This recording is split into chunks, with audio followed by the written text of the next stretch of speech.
Hello student, this is your SSC teacher Seema Singh. Student, we will start our new chapter in history, the Mughal Empire. Students, in the 15th century, India was divided into many small states, which were always fighting with each other. There was no power strong enough to control them. The Delhi Sultanate had become weak and ineffective.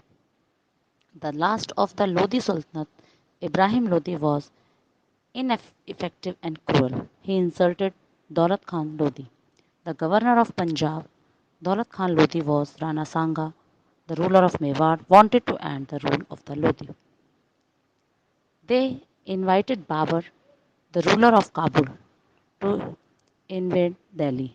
Babur marched the Delhi in 1526 AD and defeated Ibrahim Lodi in the first battle of Panipat. This battle ended the rule of Lodi and the Delhi Sultanate. Akbar.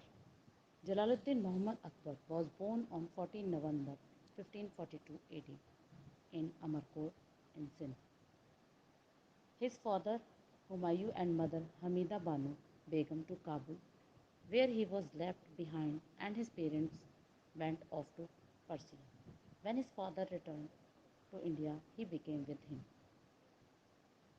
In 1551 AD, Prince Akbar used to take lessons from Mullah Saab. He also learned horse riding and sword playing. He, however, never learned to read and write. He enjoyed hearing others read out to him. He also enjoyed painting during this time. At the age of 13, he was appointed governor of Punjab. Akbar and Babar Khan. The territory inherited by Akbar had no definite kingdom. Kabul and Bengal were almost independent. Malwa, Gujarat, and the Rajputs were no longer loyal to Delhi.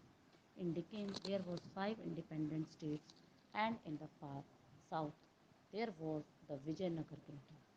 With the victory at the Battle of Panipat in 1556, Akbar conquest. Akbar set out on a plan of expansion, and this took him the rest of his life.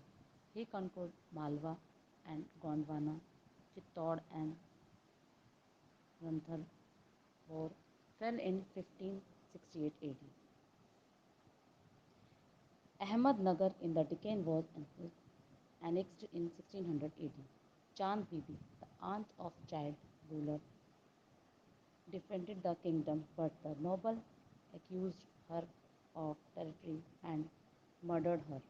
But Akbar could not have complete control of Ahmednagar during his lifetime.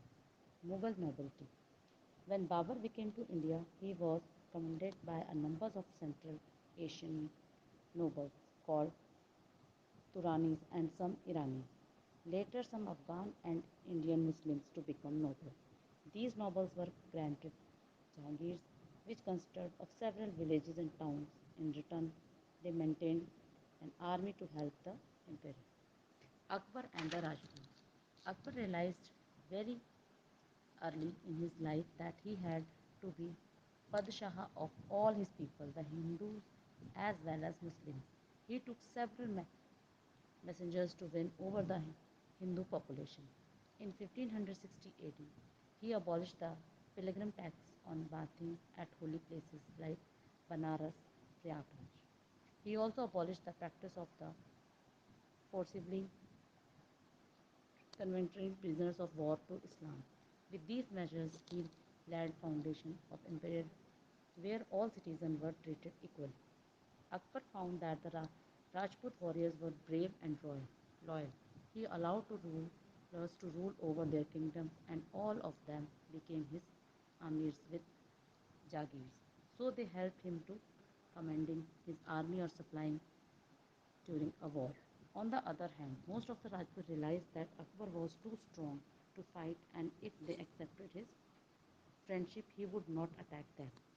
The Rajputs in both of armies fought fiercely. Rana fought obtained till the received wood from an arrow and then left the field of battle. After this, Rana continued to struggle against Akbar. weighing guerrilla warfare till he died. Rana Pratap was the only Rajput ruler who refused the summit to Akbar. Religious belief. Akbar was Orthodox Muslim and spent several hours on praying every day. He had been brought up in the atmosphere of liberal ideas. He began to believe in sulh kul or peace of all and treated people of all religion, faith, and all classes of society equally. He had gradually realized that all religions had a number of good points.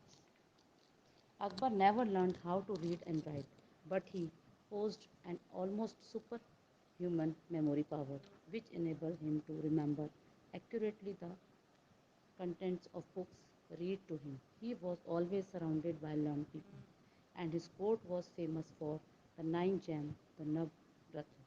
Raja Birbal, Raja Man Singh, Raja Tomar Mal, Hakim Human, Mullah, Tupayaz, Faiz, Abul Fazl, Abdul Rahim, and Tamsin. Akbar fell seriously ill with a stomach ailment in October 1605 AD and died at the age of 63.